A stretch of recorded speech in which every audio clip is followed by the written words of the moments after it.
Always, always. I stand on the established protocol, I think, as Zungula had said, and I am so happy that I did not have to speak after you because I cried when you were talking. I don't know where the ED of Tax Justice Network Africa is. Somewhere in the room. Alvin, I know you are here. I think we can see the return. Yes, I know he's the former, but I mean, he was there when Zungula joined. I think the return on investment is very clear, ED Shenai Mukumba. If I hear Zungula speak, and I think how he was when we started journeying with him, about 5 years ago now, ne? And I just sat there and I thought, all African MPs should actually come and join the African Parliamentary Network on Illicit Financial Flows and Tax, ARPNIFT, because this is the quality that is produced. ED of AfCoDD, at ARPNIFT today, we decided to anchor our message of support on the soil on which we stand on Ghana. 125 years ago takes us to the year 1900. The date was the 28th of March, when the British were colonizing the Ashanti Kingdom. They had captured the king and they demanded what the Ashanti called the Sikwadu, I hope I'm pronouncing it right, the golden stool. The golden stool is not a stool. The golden stool is kept in all pre-colonial Africa by the Queen Mother. That's why if you go to Eswatini today, the Queen Mother's photo is always above that of the king. She rules the spirit world and the psychological world. He rules the physical world, which is easy to rule, by the way. So they demanded the golden stool because they understood that the power of the Ashanti people came from that stool. For them to conquer the Ashanti, they had to capture it. The men, because they felt sorry for their king, were about to capitulate. When Yaa Asantewaa, who was the Queen Mother, this was her son, rose to give her famous speech. I will read just some parts of it. How can a proud and brave people like the Ashanti sit back and look while white men took away their king and chiefs and humiliated them with a demand for the golden stool? The golden stool only means money to the white men. They have searched and dug everywhere for it. I shall not pay 1 predwan to the governor. If you, the chiefs of the Ashanti, are going to behave like cowards and not fight, you should exchange your loincloths for my undergarments. She then subsequently rose and shot her gun into the air, assembling warriors to the number of 5,000 whom she led to war against the British. Before they started the war, she gave them another chant. She said, "Brave men of Ashanti, we are now faced with a serious confrontation by the governor's extremely provocative request for the golden stool, which is the religious symbol of unity of the Ashanti nation. Not quite long ago, the white men came and unilaterally occupied our God-given land, and by force of arms declared war on the Ashanti and made us a protectorate. We should also not forget that during the reign of King Karikari, the aggressors waged a senseless war on us, destroyed the seat of the Ashanti monarch and burned our palace to the ground, and bequeathed all its possessions. Taking our brave men for a ride, the governor arbitrarily arrested and deported her king together with some prominent Ashanti chiefs without you men raising a finger. Today, he has come again to demand the golden stool. Gallant youth and men of our fatherland, we shall not sit down to be dehumanized. We should rise and defend our heritage. It is better to perish than to look on sheepishly while the white man, whose sole business on our country is to steal, kill, and destroy, threatens to rob us of our golden stool. Arise and defend the golden stool from being captured by foreigners. It is more honorable to perish in defense of the golden stool than to remain in perpetual slavery. I am prepared and ready to lead you to war against the white man." How does that link to reparations and to reparative justice? I think when we demand what was stolen from Africa, We call them artifacts. Sure, some were artifacts, but not all of it were artifacts. A lot of what the white people stole from us is our spiritual heritage that they use now to govern us. They wanted the golden stool so desperately they were prepared to go to war for it because they knew the power of the golden stool. So I think for the next 3 days, as we continue to explain and define what reparations are for us, we should remember that when we come to material reparations, which are the physical things that were taken from our continent, we should remember that our national altars, as we sit here, still lie in Europe, except for Eswatini, for they never captured their national altars. That's why they are the only country amongst us which still keeps the Queen Mother. I think secondly, as we deliberate on this, Jason and AfCoDD and all of us, let us remember that we are not asking for reparations for slavery and colonialism. I think at UPNIFT we are saying there's a third missing word there. We are demanding for reparations for slavery, colonialism, and neocolonialism. Because illicit financial flows is a perpetuation of neocolonialism.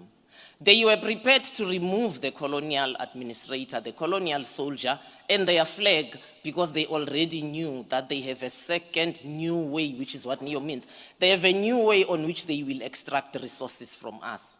And that has continued through the pillaging of our natural resources, but also through illicit financial flows. So we are not demanding what happened, we are demanding for what is still happening. And I wish that for the 3 days coming, we shall all live with one united definition, unflinching, of saying this is what we want and this is our program. Mandla! Mandla! Maibuye! Maibuye! I-Africa! Maibuye! I-Africa! Viva AfCoDD, viva! Viva AfCoDD, viva! Viva AfCoDD V, viva! Viva AfCoDD V, viva! Viva AfCoDD, AfCoDD, AfCoDD, AfCoDD, AfCoDD, AfCoDD, AfCoDD, AfCoDD, AfCoDD, AfCoDD, The evolution, as you said this morning in your submission on the African Parliamentary Network on illicit financial flows and tax, specifically on the issue of reparations, is that it's not about just the historical slavery, colonialism, but you've evolved the message to say that it should also include neocolonialism in the analysis, in the politics of how honorable members should be viewing the conversation of reparations. And so perhaps that's just an example of what Honorable Zungula is talking about, of not tiring and evolving to make sure that, contemporary things are involved in this debate. So how then should networks like UPNIFT continue to bring in all these different types of dimensions in the context of illicit financial flows, which we heard about yesterday in the lecture, but also throughout the day in that sense? Thank you, Jason. Thank you, Jason. I think we are already doing it because UPNIFT is fundamentally formed to fight illicit financial flows and for tax justice, but we are collaborating on debt with AfCoDD. We are collaborating with Akina Mama on gender, so that intersectionality is already happening.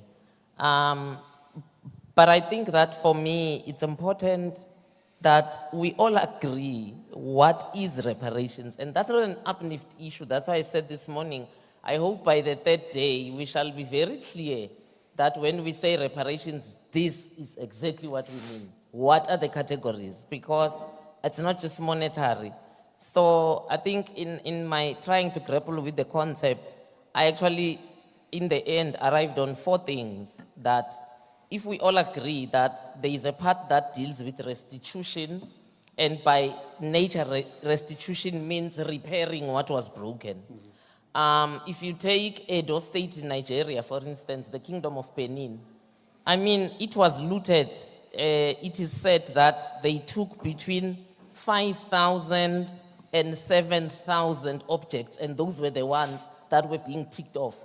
There are ones that were not ticked off because those were the ones that were going into private possessions. So if we talk restitution, it would mean that, and it was the British doing that. And a lot of that apparently was sold into private museums. 77 of them are in Scotland. They were sold in 1903 by William Webster. And they're all over making money, but not for Benin. So in that sense, restitution would mean restoring the museum in Edo State. The British have a responsibility to do that and to return those artifacts together with those that belong to the national altar of Berlin. Britain alone should do it. I'm not counting the other nations where those items are today because they are the ones who attacked and looted Berlin. The pictures are available, the stories are available. So if we can agree on that, it makes the uplift job easy because then our MPs know that, okay, for the restitution, which is repairing or restoration, these are the things we are looking at.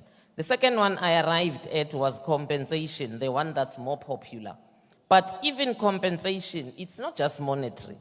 There is physical, there's spiritual, there's psychological, there's material, of which the looting of Benin is one. Those were materials that were taken. There's land, there's financial, there's education, there's history.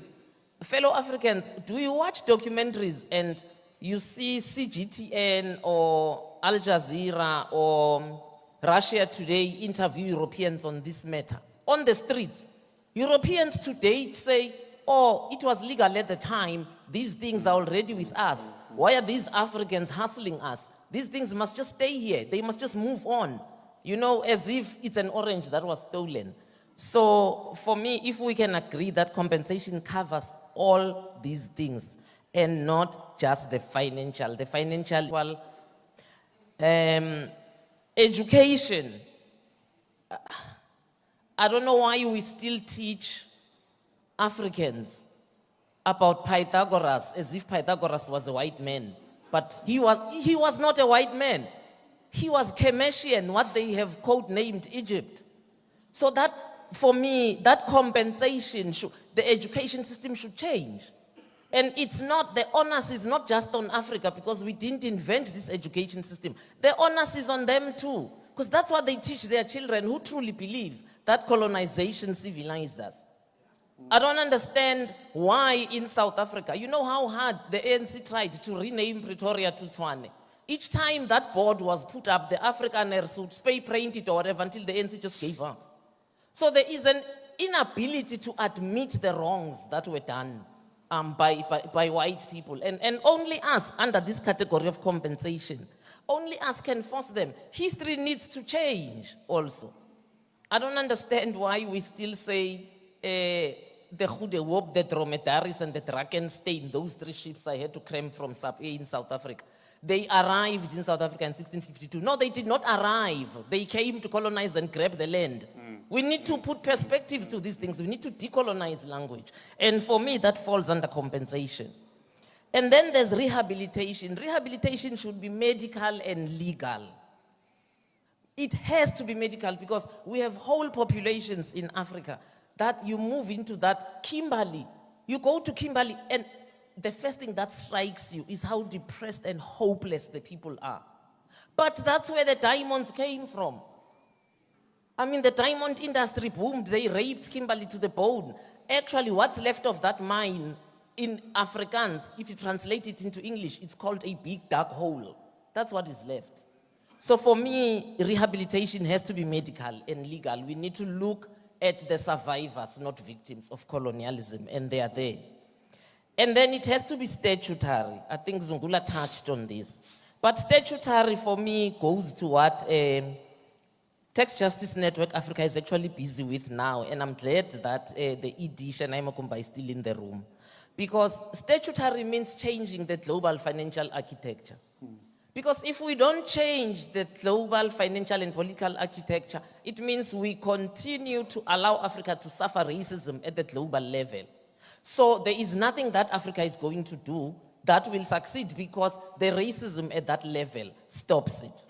So the important thing also when that happens is that it goes with a guarantee of non-repetition. That guarantee did not happen with Ghana 1957. That's why we entered neocolonialism, because there was no recompense. They never repented. There was no repentance on their part. That's why they could still repeat it under neocolonialism and under illicit financial flows. So changing the global financial architecture, which is the category under statutory, ensures that it shall not be repeated. And also under statutory, there is also a symbolic part. So we are still on number 3. It's just that it has categories. It has a symbolic part where they issue an apology. I'm not interested in Germany apologizing to the Herero and the Nama on the side, or with France. No, there should be a collective taking of responsibility and apology. And when that is done, it must come with an international day where we commemorate the survivors of slavery and colonialism. And then that international day will trickle to national days. Not what we do on Africa Day, where traditional tie and dance around, and I'm just like, what are we celebrating? There's nothing to celebrate, not yet. It's like not yet uhuru, they say in Swahili. So what are we celebrating? And then the curriculum I've touched, it still falls under statutory. And then the change of names. I mean, names should change, for crying out loud. I don't understand why it's called Victoria Falls. I mean, who's Victoria? Who is Victoria? I don't go to London and something is named Khanyisile Drive. Really, names should change. And even personal names should change, people. We should get there. I don't understand why we still give birth to Patricks in 2025. No, not in 2025. In the era when you were born, maybe. Because we need to understand how these names came about. You had a Christian name and you had a heathen name. So when your mom took you to a clinic that was run by missionaries, and they say this child's name is Kama, they say, no, I can't pronounce that, we are breaking my tongue. Besides, that's a heathen name. This child's name is Christina. So people died fighting for a name change. And for me, that should come under statutory, and that includes towns. And then I'll single out quickly, Jason, under compensation, I'll single out the monetary. I don't know why we get the argument always, how shall we pay the people who suffered are dead? Have people ever heard of what we call transgenerational trauma? Please go and read about it, it's real. That's why Africans behave the same wherever they are. I don't care if you find them in Japan, in China, in America, in Africa. We behave the same. We are depressed people, we are angry people, we abuse substances, we don't support each other. We have this thing of, it's like we have self-hate. And it's systemic. It is not our fault. Because this is the trauma that's been transmitted generationally to us. And for us to heal, we need to come to a point where we say we stop it here. And so for me, collective reparations is the way we should do it for now, my brother Patrick. And not focus on individuals, because it's going to sidetrack us.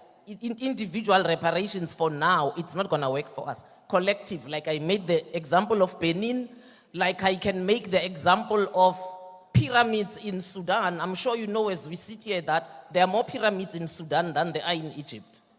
Those who do not know, please know it. But those in Sudan were built by African women, the Kendake queens. And the first one that was ever built was built by a queen that was born with one eye closed, Amanirenas.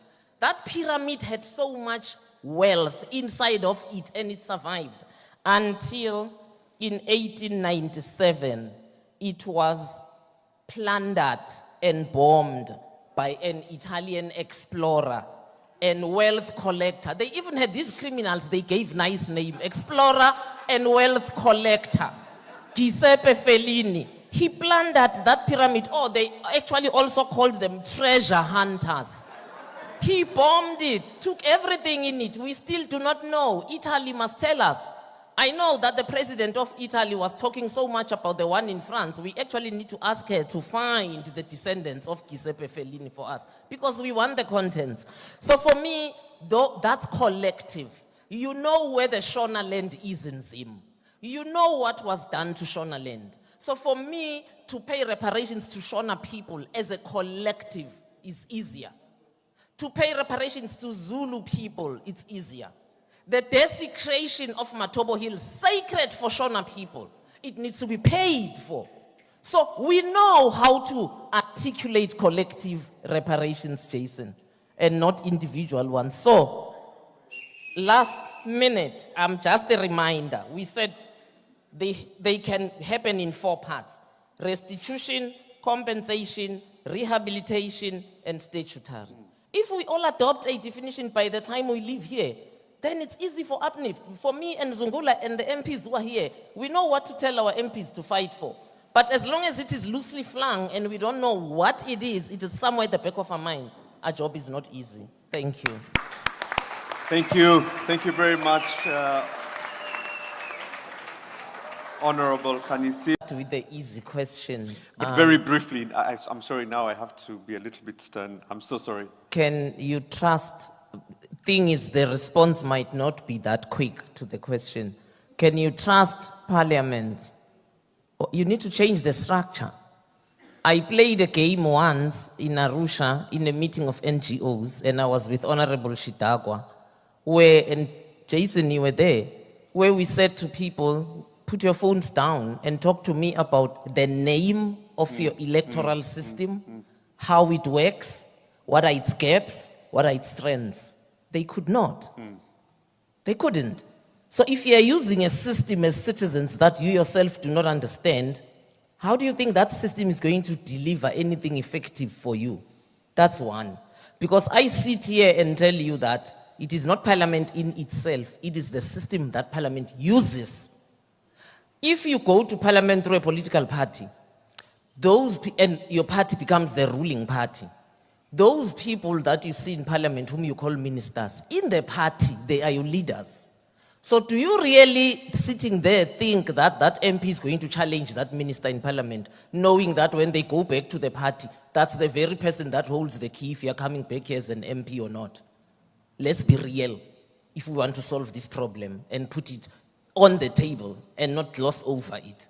So the system needs to change. It is this bad. In South Africa now, there's a government of national unity where the ANC got 39%, and I take my hat off for South African Gen Zs because they registered in numbers to take the ANC out. The ANC was out, but we still need a ruling party. That's the system. That's how it's designed. What does the ANC do? It invites the DA into the government of national unity. The EFF MK says we are not joining this with the races that we are going into bed with. Now, the other smaller parties are joining. Now you're getting ministers from parties that have gotten far less votes than the EFF and MK, but they're in the government of national unity. They're in bed with the ANC and the DA, so they get to be ministers. So study the electoral systems, because if we don't know how they work, we will never get them to account and to assist the MPs in holding the executive accountable. That's my answer to you. How can we make them issue a national apology? That is the job of the AU. And I'm glad my brother Patrick is here. The AU should fight for this because it represents us all. In the AU, we are all represented. If the AU fights for it and issues a decree on it, it will trickle down to national level. But apology must happen because apology has happened for the Jews. I mean, they are lucky. They know 5 million died. We don't even know how many. It's estimated at millions. We don't even have a cutoff number. So for me, the AU really, because they have declared this as the Year of Reparations, they should really champion this, but we can assist as NGOs also to fight for this on the sidelines also, and as MPs. How has the Jews, why has it happened to the Jews, you asked, my sister, but ours was forgotten. I think Patrick has given a practical answer. I want to give another practical answer. It's simple. That's why Tax Justice Network Africa, that's why AfCoDD, they are fighting together with their allies to change the global political and financial architecture. There is no other response to that except one word: racism. I got to Germany in February this year. I was asked to speak in a museum. The first thing I asked Germans was, why are you paying millions of dollars to the Jews, but you are not paying the same amount to the Herero of Namibia where you exterminated 80% of the population. The following morning, they put me on the anti-Semitic list. I wear that badge with pride. So I will never enter Germany again, but guess what? I really do not care, because I was asking a legitimate question. There is no response to that except it's racism, because the global political architecture supports Israel.